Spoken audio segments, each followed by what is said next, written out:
One day this summer, the S&P 500 fell about 1%. Now, here's the strange part. The market was open for 6.5 hours that day, and during those 6.5 hours, it went up. Not down, up. Every bit of that drop happened when nobody could trade. So when did the market actually move? That is the question, and it has a real answer. A trading day is not one long, smooth stretch. It is a schedule. Some hours decide almost everything. Other hours decide almost nothing. Most people have no idea which is which. 6 parts. By the end, you will know exactly when this market does its business. And we are coming back to that missing 1%. Let's go. Start at the opening bell with a question that trips everybody up. Why does the chart jump before anyone trades? Look at that same day. The market closed one evening, and the next morning it opened 86 points lower. Nothing traded in between, not one share. So who moved it? Here's the answer. The bell is not the start of the argument. It is the end of one. All night, buyers and sellers negotiate somewhere else. Overseas markets, futures, orders piling up in a queue. By 9:30, they have already agreed on a price. The bell just publishes it. That gap is not a move. It is a settlement. It runs the other way too. Another morning that summer, the market opened about 0.7% higher before a single share changed hands. So the first number you see each day already contains a whole night you slept through. The bell publishes a price. Then the loudest 30 minutes of the day begin. Across every session in my archive, about 11% of the whole day's trading happens before 10 in the morning. Roughly 1/8 of the business in 1/13 of the time, and it leaves marks.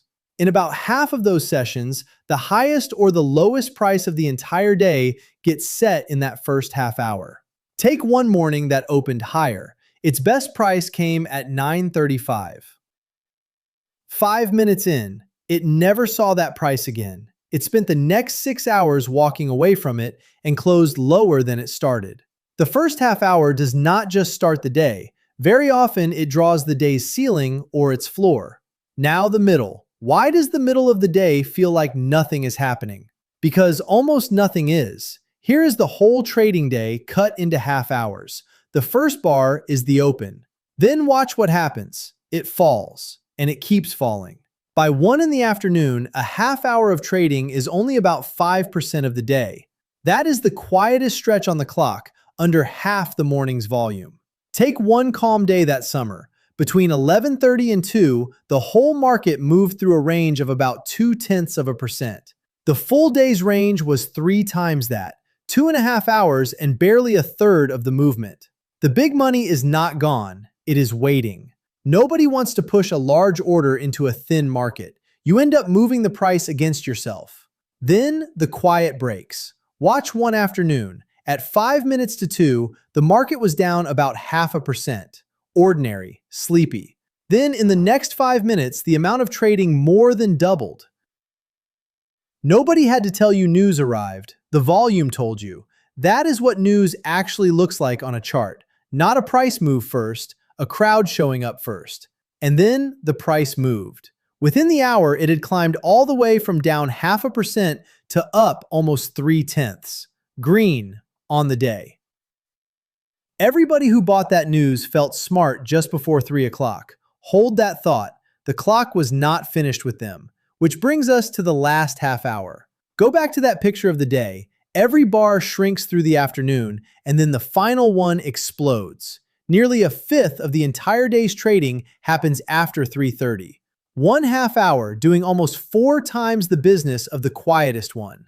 Put the two ends together, and the first and last half hours are about 30% of the whole day. 2 half hours out of 13. Now finish that afternoon. From just before 3, it slid, and it did not stop. It closed down about 1.5%. From its best price that afternoon to the closing bell, it fell almost 2%. Everything the news bought got handed back, and then some. The close is where the day gets graded. Anyone who does not want to hold overnight has to be out, and they all have to be out at the same time. So here is the whole clock. 9:30 is a settlement, not a start. The first half hour is the loudest and it draws the lines. The middle is thin, and thin markets tell you less than they look like they do. When the volume doubles, news has landed, and you can see it before you know what it was. And the last half hour is where the day gets decided. Now, the day we started with. That 1% drop that never happened during trading hours, you know exactly where it went. It happened overnight, and by 9:30, it was already sitting in the price. The market did not fall that day. The bell just reported what fell while it was shut.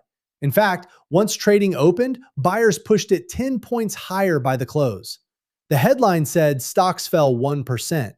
The trading day itself was quietly green.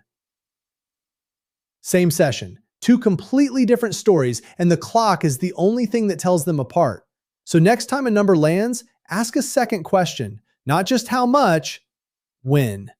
If this made the game make more sense, subscribe. The free letter at TrenchTom.com is the daily version of what you just watched. That's how the game works. Trench Tom out.